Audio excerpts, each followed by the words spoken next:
All right, guys. Good afternoon. Hello to our Friday session. We already have one student who already joined us, Marco. Hello, Marco.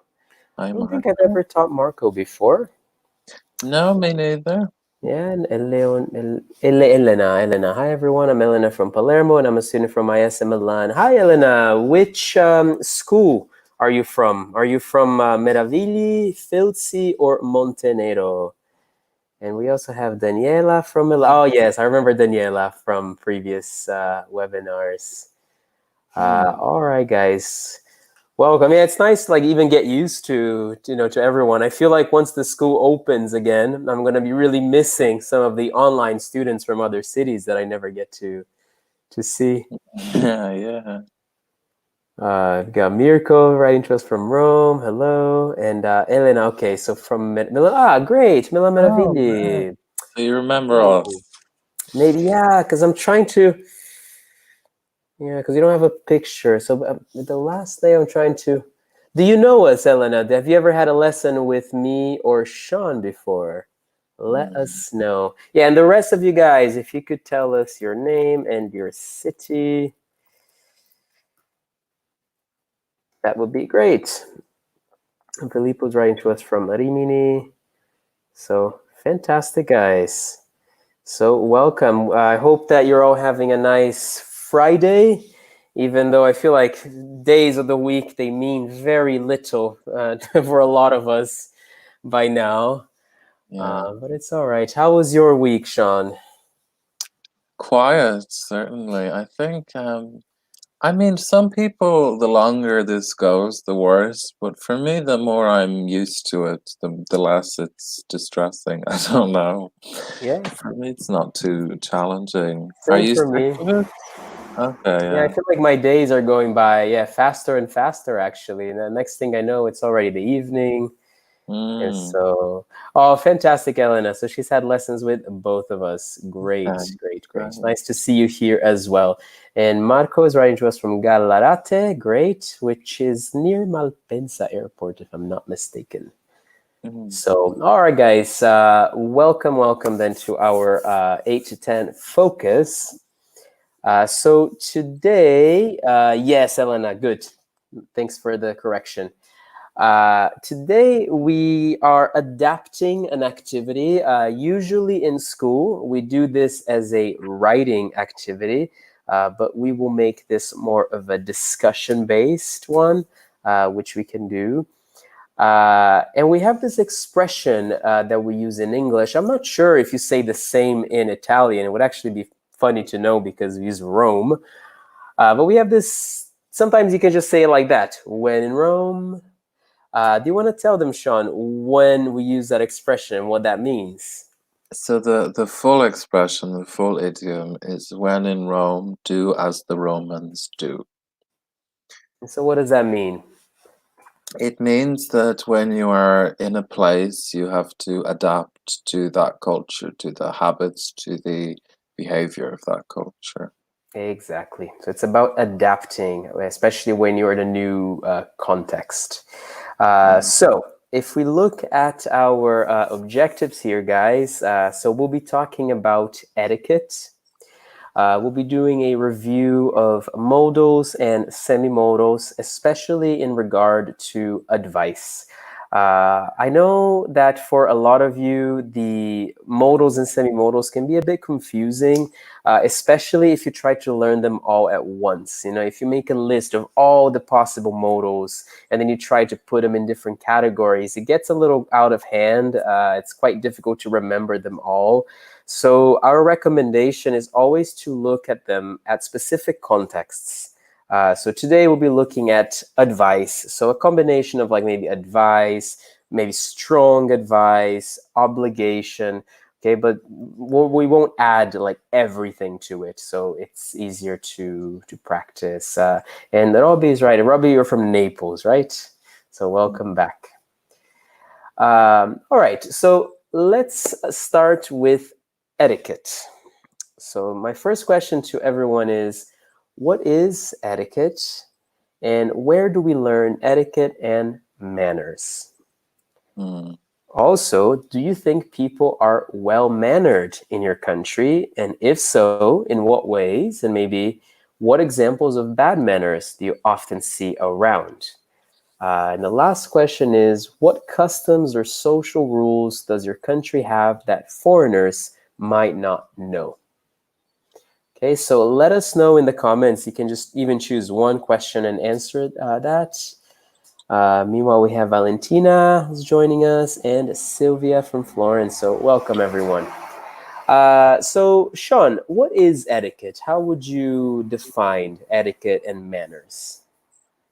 Etiquette is just a kind of a code of behavior, how you act, how you do things in certain situations. For example, when you're eating at the table, when you're sharing a public space with people, just kind of about how you should behave.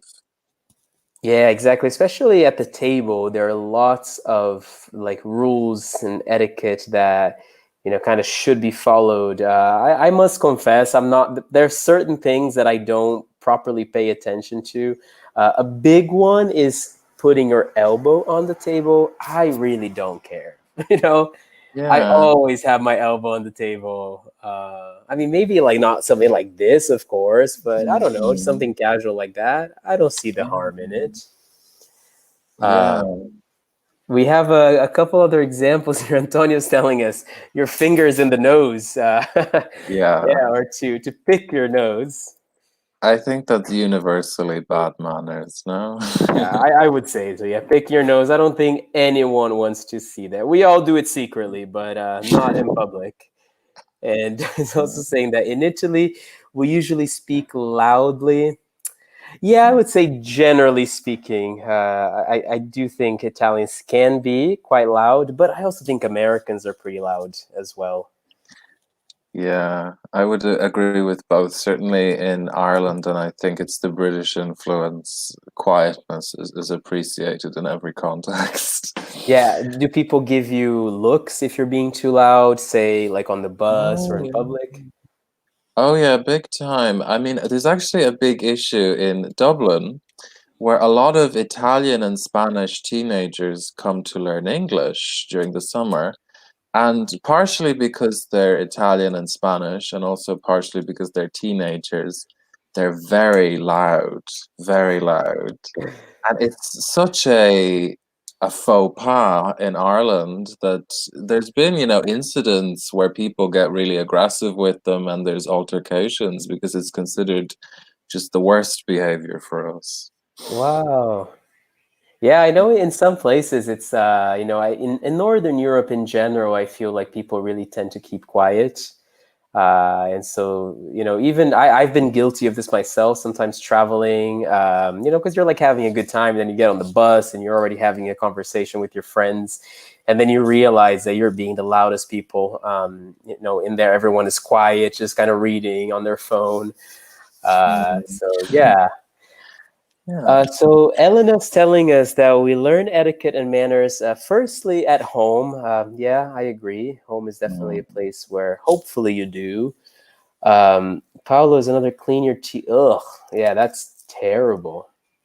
mm. Yeah, luckily I haven't seen that happen too much, but that's pretty bad. But I think it's also quite bad to just even use like a toothpick, like in a restaurant. That's quite normal in Italy, I think, but for me it's Yeah, strange. I don't like seeing it. And another thing that in America, at least, it's quite common. In Italy, it's also pretty common, but this is partly, at least, like my parents, because in Brazil, like you just don't do this, and my parents, like they would always tell me not to do it. Is blowing your nose also in front of people, especially like at when you're sitting at the table, just like hearing the noise of blowing your nose like that, something you kind of do away from others. Yeah, Yeah. interesting. And Sylvia's saying we learn etiquette and manner from our parents, absolutely. And Rovi's saying don't respect a cue is also an example of bad manners. Yes. The only correction I would give you here, Robbie, is that it would be best in this case to use the gerund. I would say not respecting a cue is an example because you're basically saying that this thing is a bad example. So if you can substitute the verb with a noun, generally we would use the gerund. So not respecting. Yeah. Cue is a very British word. Cue. Yeah. I would personally say a line. Would you say cue, Sean? Would Oh you yeah, say absolutely. Q. cue? And it's a big part of Yeah. British manner culture, Yeah. respecting the cue. Yeah, it's something that is, my experience in Italy. It's still hard for me because yeah, it's so ingrained, on us that you have to, stand in line. But in Italy, it's just it's not even necessarily. I think people are being rude, Yeah, but it's just kind of the expectation, the way you do it. You kind of walk to the front, and you kind of conglomerate around the bar or whatever it is. That if you don't do it, you're kind of left behind. yeah, something very bizarre that I've noticed in Italian shops, if there's a queue, there may be someone behind you, and they gradually move to your side, so you're kind of in the same place, and then they say to you, "Who was first, me or you?" Come on. And I say, "Come on, we both know." Yeah. Yeah, and I don't know about you. See, and I'm also like, I tend to be quite, non-confrontational. And I'll often let even people take advantage of me like that. I mean, I guess I've been getting better and more assertive in that sense, but it's hard. I don't know, because it's so natural for me that if there's a line, people are standing in line and you're going to follow it.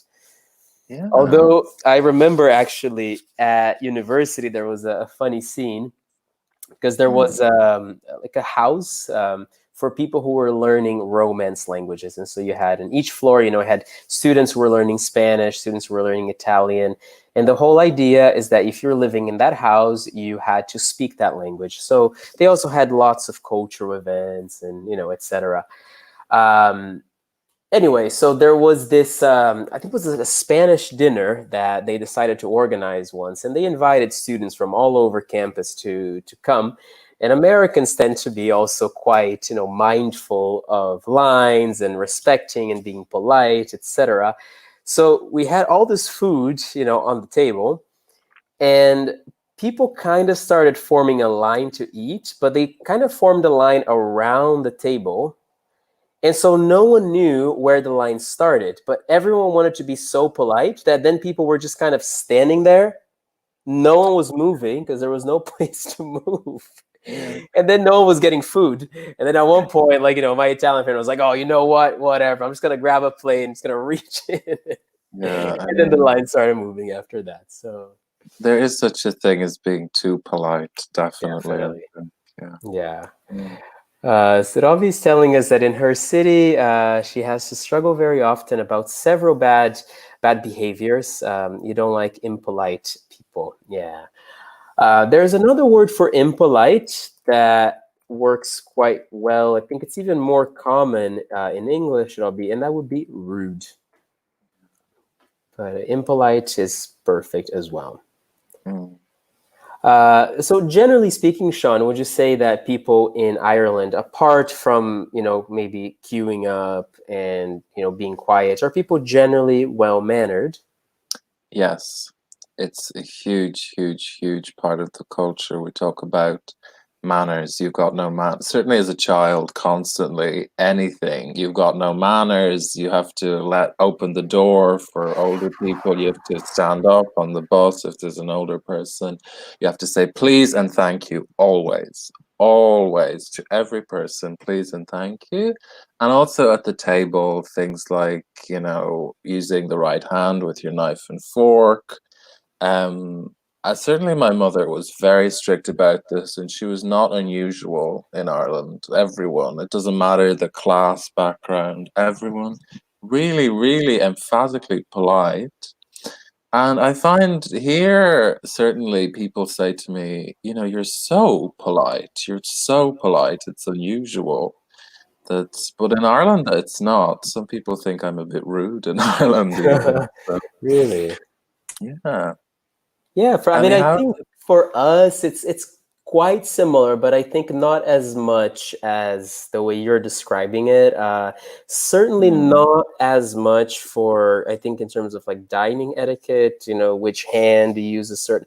I mean, yeah, I guess like some people follow it, but I don't necessarily think it would be considered super rude if you were to hold it with a different hand or cut in a certain way or leave the fork in a position or another. I think that part of it is okay, but a big one is definitely being aware of the space around you and the people around you. So a big one that has been so ingrained in my head is also to push in your chair after you're done. Is yeah. a big one. So once you get up and you're done, you always push in your chair. It doesn't matter if you're in a restaurant or in class. Um, but yeah, definitely the politeness also with please, thank you, and a big one is sorry. Yeah, sorry, Uh, they just don't say that here if you all the time, sorry, sorry, sorry. and I find it strange. Why are you apologizing? Yeah, sometimes even if you're helping someone, it's like, oh, sorry, your keys just fell. Like you start, I mean, I guess in a way you're saying sorry to kind of get their attention more than really apologizing, but it is still a word that comes from an apology. It's like, oh, I'm Mm, sorry that I am bothering you, even though your keys just fell. yeah, absolutely. Uh, Yeah. cool. Antonio's telling us when people ask me impolite questions, I didn't ask them, for example, are you married? Do you have children? How about your salary? I reply to them saying, do you remember when I asked for your opinion? Me neither, yes. Mm, Good. Yeah. I think especially the one about your salary. I mean, that's really, yeah. gosh, that's really rude. Yeah. Yeah, Really nobody talks about money, out of certainly. place. No way. Not about money. Sylvia, I think that the British are very polite. Yeah, I agree with you, Sylvia. Even as kind of growing up in the States, I would say yeah, the British are a lot more polite than I think you see people in Mm, the States being. And staying on the right side of the escalator, natural. Oh my gosh, yes, so much yes. This really bothers me. And if you want to see me like lose my mind, this is one way people yeah. like not like standing on the left or people trying to get inside the metro before letting others leave or getting on the metro in the morning when it's packed with their backpacks on. Mm. That will drive me nuts. Yeah, I will get angry and say something then. Yeah, another thing that really gets to me here is people walking slowly and taking up the whole path, the whole sidewalk, and holding up lots of people behind them with no thought process that maybe that's happening. Yeah, that maybe someone wants to go by a little, yeah, go past Yeah, them, or yeah, that's true. Yeah, see, it comes from the idea. I guess for us growing up, it's really big to think of people around you. yeah, yeah. Always, always. Oh, am I going too slow? Should I move to the side a little bit? Am I taking up too much space? Mm, Certainly.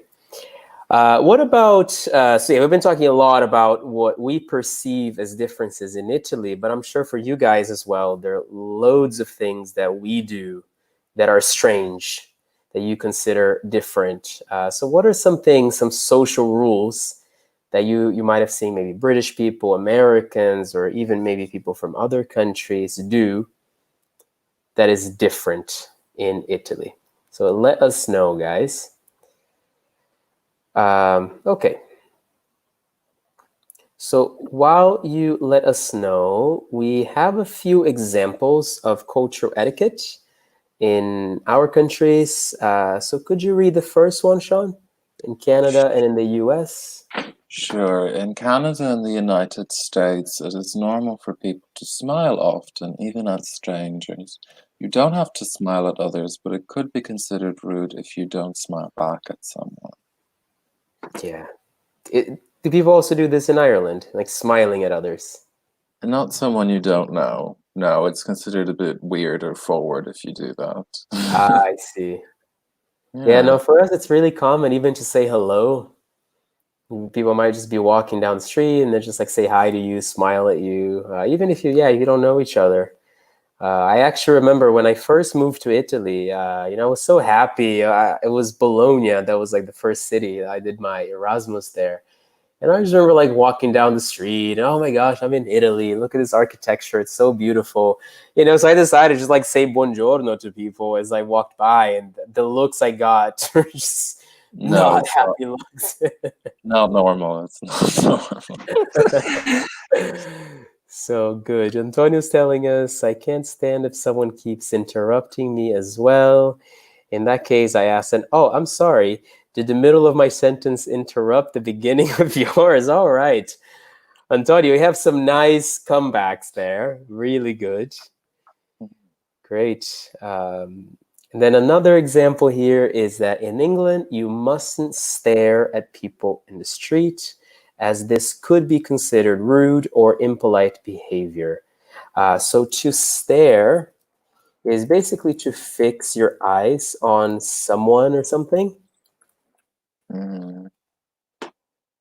Just look and just keep looking, which is something, I have to be honest, I kind of get a lot of stares in Italy, like especially on the metro. I don't know if it might be just like boredom. Maybe people don't have like maybe anything else to do, so they're kind of like looking at each other. See, I understand like maybe seeing what they're wearing. See, I think Milan is a very like fashionable city, so I'm always like looking at what people are wearing, etc. But then people are like nonstop staring at me, and I'm like, oh gosh, what have I done? Yeah, no, certainly I noticed the moment I came to Italy, but I also noticed it in France. I just don't think it's as meaningful to stare at someone. I don't think you're taught to avoid looking at someone Yeah, if you it's not think they're even maybe looking. something considered rude here. Just that for us, it's Yeah, definitely different. I think it's much more neutral. Yeah. Yeah. Oh, sorry guys. I just realized stare. I said to fix two eyes. It's like to fix your eyes. I don't know why I put two in there. Okay, you want to look at the next example? In North America, it is customary to leave a tip at a restaurant. You must leave a minimum of 15% of the bill. You could leave a smaller amount, but only if the service was very bad. Exactly. So tipping. And the last one, in Canada, you mustn't ask someone about religion or politics. Canadians consider these topics as very private matters, and asking about these topics could make them feel uncomfortable or awkward. All right, so let us know. Well, maybe awkward is a good word. Very hard to translate. Yeah.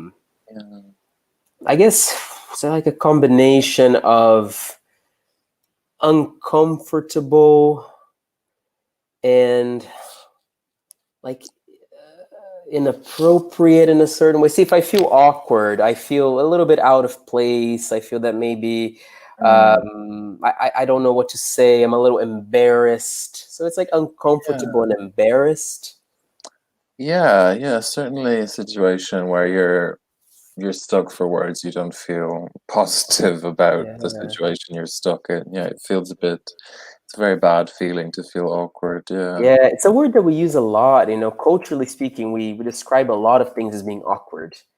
Yeah. Like if you ask a question or something and it just doesn't really, it's not a very good question. Yeah. Oh, that was awkward. Like that It's when was, there's a situation there isn't a nice flow, a nice relaxed feeling. Everything is very tense. yeah, exactly. Tense is a nice one. Yeah, it kind of adds tension to the situation. That's quite good. Yeah. All right, guys. So basically, here we have some examples of modals. So we have different modals, different semi-modals that we use. As you can see, they're always followed by verbs. So they go together with another verb to give a little more information for that second verb. So for instance, if we look at the first one, we have in Canada and in the US, it's normal, right, for people to smile. And they're saying, you don't have to smile. So in this case, if you're saying don't have to, we're saying that it is not necessary. It's not necessary to smile. Uh, and could, or even might or may, they express a possibility. So see, so in that first one, you're basically saying it's not necessary to smile, but it is possible that it is considered rude if you don't smile back. Let's see. Robbie said, Antonio, I agree with you. What did Antonio say? It's my last one. If someone is being closed-minded, I usually tell them, if only closed minds. That's a really good one. If only closed-mindedness, maybe, came with moutedness. Yeah, a bit of a difficult one to translate, maybe, but I get the idea. Really nice. Yeah, sometimes the people who are the most closed-minded are the ones who speak up the most. That's true. Yeah. All right, guys. So I think the easiest way to focus on these modals and semi-modals is to really look at them in terms of the degree of importance or urgency in a certain sense. For instance, we can talk about obligation. And for obligation, we would use three different ones. I can use must if it's something that is like a rule or a law. Have got to if it's something urgent. And have to for a general obligation. As you can see on the screen there. I would say, though, that must is something that you will see mostly written down. Like, would you say must out loud, Sean, speaking to people? No, almost always have to or have got to. Yeah, have to or have got to. Yeah, the big difference, have to, see, I would say that this weekend I have to prepare my lessons for next week. It's an obligation that I have. It's not urgent. Okay, it's something I have to do.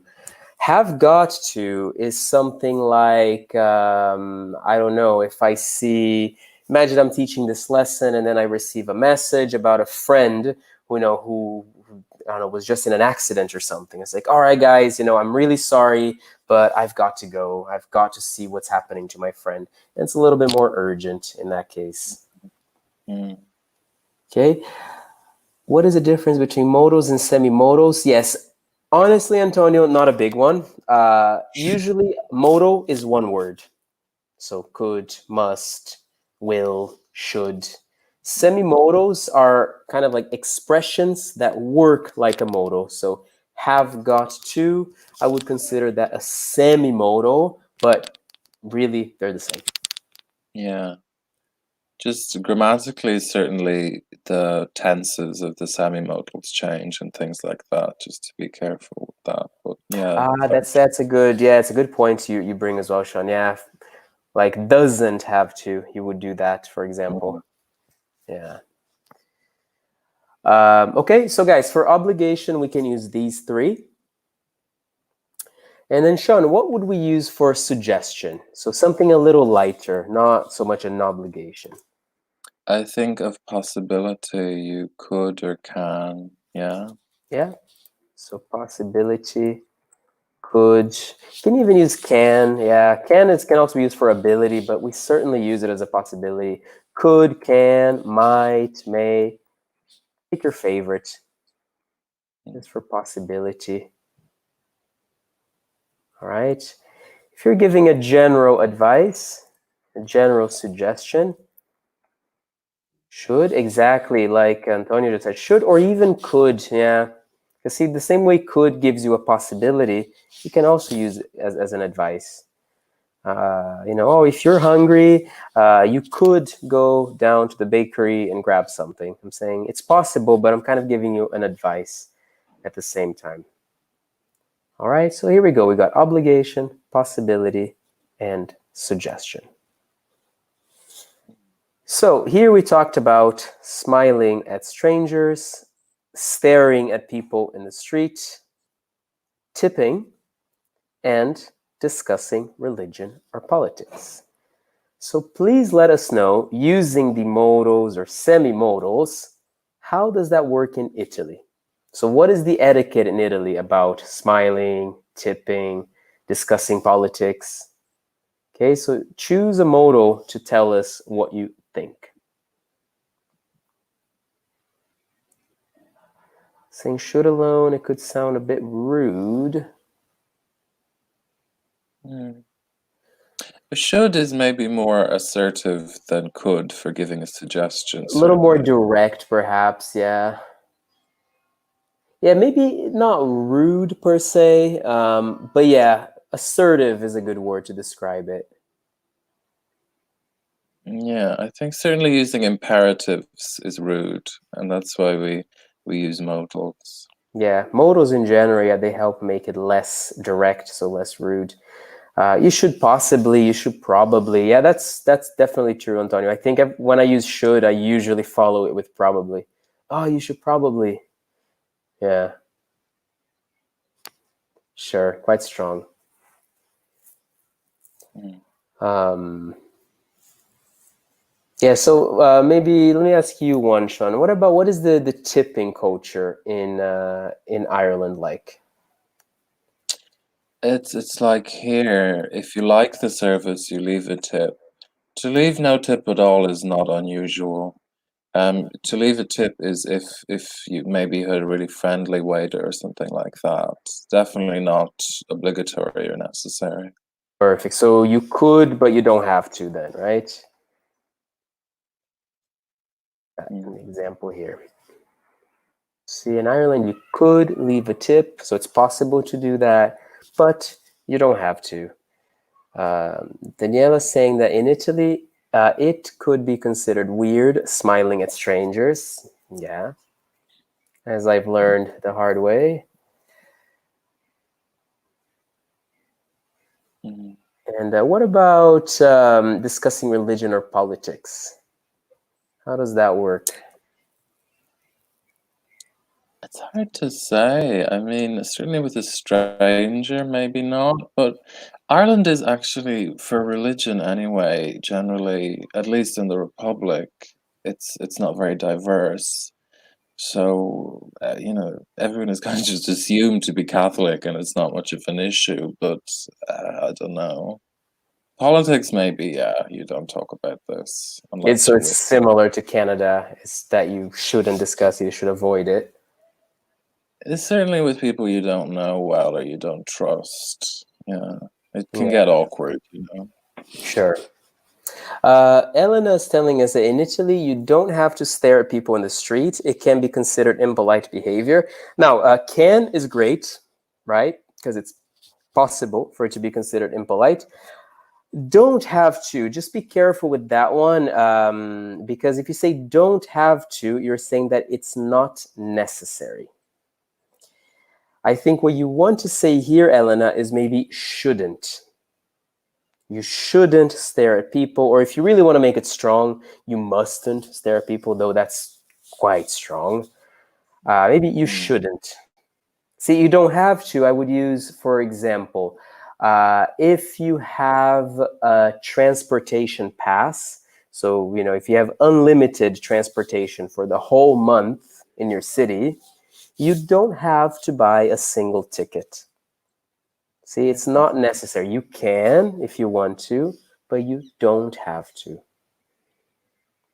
I mean, we almost use it in a kind of positive way, saying, yeah, this is not necessary, don't worry about it. Yeah, exactly. See, if I invite you to my birthday party, I would say, yeah, but really, you don't have to bring anything. You don't have to buy me a present. I'm just saying it's not necessary. So Sabrina's telling us that in Italy, as in Ireland, you don't have to leave a tip, but if you want, you can leave it. Very good. Very good. Yeah, I would say in the US, it's almost like a must. You must leave a tip. Because the people working in restaurants, they have a very, very low wage. A lot of the times, they only make like $3 or $4 an hour, because Mm. their employers like assume that they're getting tips, and so you really, really have to. In Italy, you can ask someone about politics. Instead, asking someone about religion could be weird. Very nice example. Yeah. Mm. Yeah, I agree with this. I think in the US as well, a lot of people avoid talking about politics for the sake of keeping the conversation light, etc. But I actually think that it's in many ways, it is a missed opportunity. I think there are some things we really should be talking about, especially in recent times with a lot that is happening, the misinformation and people just, living in their bubbles, just reading their own news and their own opinions. I wish, people would discuss politics a bit more, but I can see how it's controversial. And in general, I use should for giving advice to friends, but if I don't know well the person, I prefer saying should, possibly, or could. Yep. Sorry, I tried to explain. Great, Antonio. I agree with you. I think that's it's a nice example. Good clarification. All right. So let us know if there's anything else here. Sean, is there anything you want to add before we continue? No, we can work ahead. All right. So in this part, let's imagine that you have a friend arriving in your country for the first time. And since they're coming, they've never been to, Italy, Spain, or France, wherever you come from. Since they've never been to your country before, as a polite gesture, you're going to tell them some etiquette and manners that they should be aware of. So obviously, we're not going to write this down. We're just going to do kind of like a conversation. You guys can put that in the comments. So think about a few things that foreigners should know before coming to your country. It's okay also if you want to talk about food. I know there are a lot of rules, at least in Italy, lots of rules about food. You shouldn't mix this with that, or after a certain time, you absolutely must not order this or that. So let us know what you think about this. What would you say? Can you give a couple tips, Sean, about if someone were to come to Ireland, what they should know to blend in and not to maybe offend anyone? Yeah, I think one that I've heard from foreigners is maybe the strangest is when you go to an Irish person's house, let's say for tea or something, and they say, do you want some biscuits? Do you want some cookies? Even if you want, do not say yes the first time. You have to say no, no, thank you. And Really? then they say, no, it's okay. We've got loads. Are you sure? And honestly, as an Irish person, maybe you say no a few times. And then you say, okay, sure, I'll have one or two after they have explained that it's really no trouble. Wow, If you that's say so yes the funny. first time, it's rude. Yeah, it's really unusual. It's really Ah, unusual. yeah, because for me, it's almost like I do the opposite because I feel like I don't, I want to make the person happy when they're offering me something, and so I always say yes. But I've noticed that, sometimes then I feel like they keep offering and I keep saying yes, and I'm like, oh, I guess I really should stop, you know. So that's funny. It's quite the Yeah, opposite of what I'm used to. Yeah, so you shouldn't yeah, accept no, food the first time. You should wait until they offer again. Really interesting. it's a weird one. Yeah.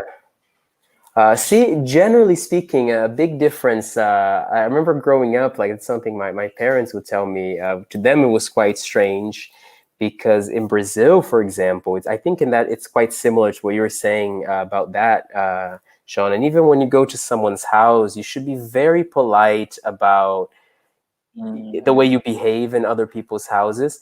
But in America, for example, you don't have to worry about that.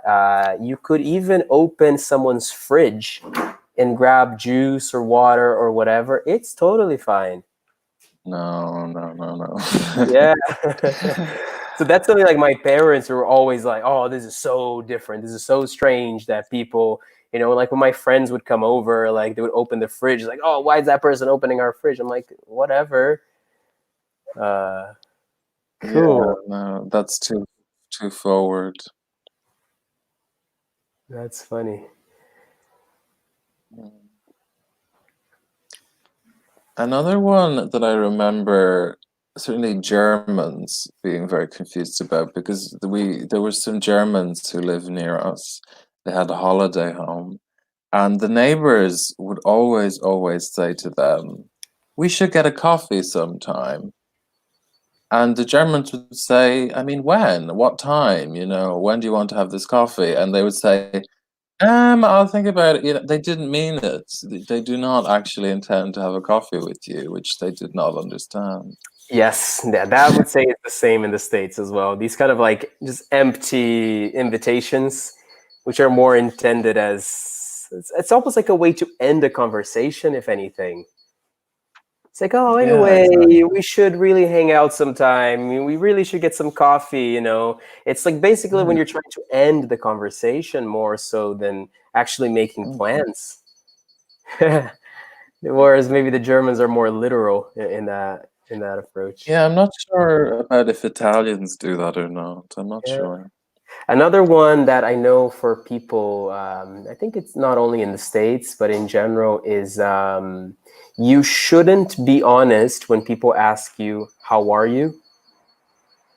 Yeah. Because how are you is just an extension of your hello. And so, hey, how are Exactly. you? Yeah, I'm good. How are you? Yeah, I'm good. The end. Because if you try to answer, you might realize the person doesn't even really have the time to answer, especially if you're kind of walking somewhere, you're busy, you don't have the time to stop and really listen. So you're just kind of asking to be polite. Yeah, definitely. Rob is telling us that you should absolutely taste Neapolitan pizza. You have to avoid walking alone in certain streets at night, and you don't have to respect a line. I'm joking. Yeah, half joking, Robbie, because that's a survival skill, though. Because if you're always trying to respect a line, people might take advantage of your niceness. Mm. Uh, Something I noticed in Italy, in not necessarily in shops, though sometimes in markets especially, you should haggle. Because in Ireland, certainly you do not do this, but they really expect you to, and they seem disappointed if you don't. really? Well, that's Yeah, nice no, to we know. don't have. Yeah, Cool. It's like, yeah, part of the culture is it was certainly like that when I traveled to India. All the shops you just never see the price tag. So they kind of like establish it based on who you are, and then clearly if you're a foreigner, it's always going to be more expensive, and they'll ask you for something, and they're willing to maybe like take like four times less the price they gave you originally. I'm really bad at this. I absolutely cannot haggle. no, neither can I. So it was nice that I was there with locals that could help me out. Although they were like sometimes was too much. I mean, something that I already considered like fairly cheap, and I was happy to pay the price, especially because I'm like, especially for me, it doesn't that extra €2 means nothing, but maybe to the vendor it would make a big difference. I'm more than happy to give him the extra €2. And then the locals were like, "Oh no, no, we're walking away if you don't." I was like, "No, no, no, it's fine. No, no, shut up, shut up. Don't." So there was like this pride Yeah, of like trying to get it to the lowest possible price. yeah, definitely. Mm. Antonio's saying to us that in general he asks, "How have you been?" instead of "How are you?" Yeah, and I think in English, do you agree, Sean? If I ask you how have you been, I guess it's more I'm actually expecting a bit of an answer. Yeah. Yeah, how are you is just like hello. Yeah, how are you? We say in Ireland, one word. How are you? Yeah. Right. Whereas how have you been? Even if it's like a short answer, will be a little bit more elaborate. I would say, "Oh yeah, I've been okay," and then maybe give one or two examples of what you've been doing. Or Yeah, I would say, what have you been up to? yeah, good one. What have you been up to? Cool. Yeah, I know there are loads of like etiquette rules in Italy about food.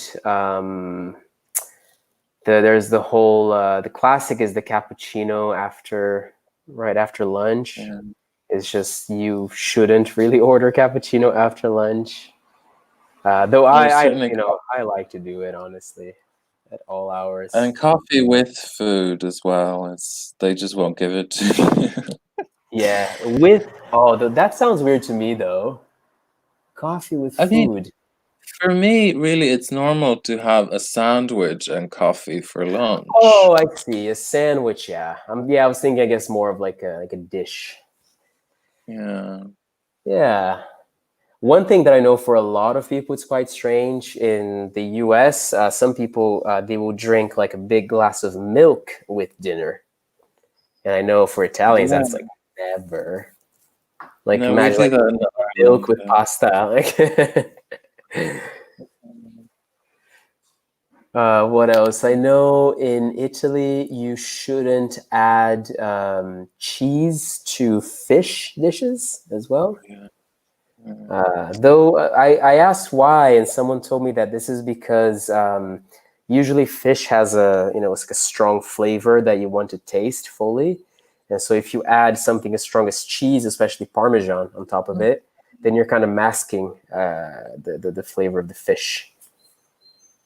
Yeah, something I definitely noticed with my Italian family, at least, is that if you go to a restaurant, everyone orders the same thing, and if you don't order that thing, you're considered, it's a bit of a, oh, you shouldn't do that. That's strange. This is the best thing to have at this moment in this restaurant. We all have to be on the same page. Yeah, except for pizza, because then you have the whole like individual pizza. Yeah, Which exactly. for us, people tend to buy like a large pizza that you kind of share, or like maybe get two pizzas.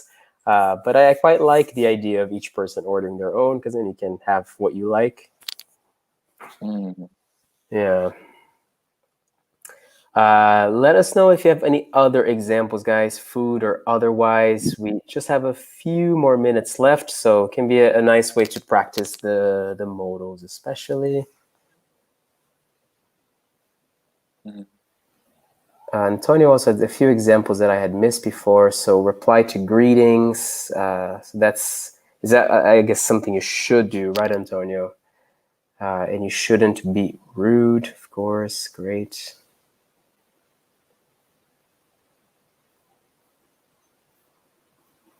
Yeah, one thing you definitely should never do in the States is try to cut the line because people will call you out. Yeah. In Ireland, we wouldn't call them out, we'd just judge silently. Ah, really? That's how polite we are. Even when someone is rude, we don't confront them. Oh no, in the US, for those things, people tend to be quite confrontational, actually. It's one thing that I noticed here in Italy as well is that people tend not to, at least in Milan, people are not super confrontational. Um, Sometimes I even want support. I was telling you how on the metro, I tend to sometimes like lose my mind a bit if people are being rude. And so when I say something, I notice a lot of people stare and they're like seeing what's happening, but there's like zero support. Whereas like I really wish people would kind of at least nod and be like, "Yeah, you're right." But then people are just kind of looking, and I'm just like, I don't know, am I being, am I wrong in this situation? Yeah, I don't know. It's just the culture. I think sometimes you kind of have to say something, but I myself wouldn't. In Ireland, we're not confrontational. We Yeah, wouldn't do just that. judge silently. Cool. Yeah. And then Daniela, in Italy, you should accept some food when you go to visit someone at home, even if just a coffee. So kind of, I guess, the opposite, right, Sean, from what you're saying, which you should Yeah. decline first. But then I guess if that is also kind of the culture expectation, then the other person will also be insisting, huh? Oh yeah, they really do. They will say it 5, 10 times, and if you don't want it, you have to say no every time. If you do, you say yes, maybe fifth, sixth, 10th Oh, time. wow. It keeps And going the whole time you're there. really, I mean, I guess if you give like a reason not to, then if you say, "Oh no, I'm all right," I actually just had lunch, then would they maybe let it go? No. No. They'll keep going. They'll keep going. That's funny. All right, guys. So we are pretty much done. We're out of time here. But if there's anything else, just let us know. And we have just one more minute to go. So just a quick review of the modals and semi-modals before we finish. So just remember that they are always followed by another verb. That verb is always going to be the bare infinitive without to. And if we're talking about an obligation, something really serious, we have three options. Let me just go back to the comment. We can say must if it's a rule, have got to if it's urgent, and have to if it's an obligation. Okay, remember that have to in the affirmative is an obligation, but if I'm using don't have to, I had that somewhere. The don't have to is something that is not necessary. Okay, so it's a slightly different use. If I'm talking about possibility, I can use could, might, may, or even can. And if I'm just giving a general suggestion, I can use should. All right. Anything you want to add, Sean, before we wrap this up? No, I think that's everything covered anyway. So thanks to everyone for the Cool. participation. Yes, thank you guys, and have a lovely evening and a nice weekend as well if we don't see you in future webinars tonight or tomorrow. All right. Bye. Bye.